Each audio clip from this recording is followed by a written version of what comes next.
sao? Anh phải đứng bên cuộc đời nhìn em từ xa vậy sao?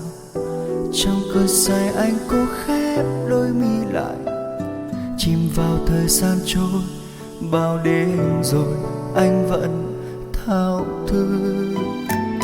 Anh đưa ngón tay chạm môi em, tay anh nắm chặt tay em, nhưng không, em tan biến đi từ lúc nào.